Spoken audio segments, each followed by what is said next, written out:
এই তরমুজের চকলা দিয়ে আমরা আজকে মুরব্বা বানানোর চেষ্টা করবো ইনশাল্লাহ।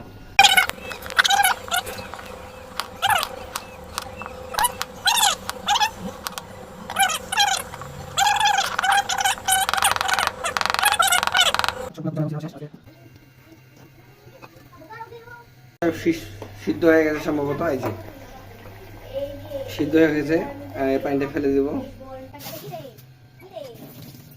তো আগে 30 টাকা পানি দিতে হবে, চিনি তুমি একটু বেশি দিলে মিষ্টি বেশি হবে, এটা 3 বেশি যাবে সরি করে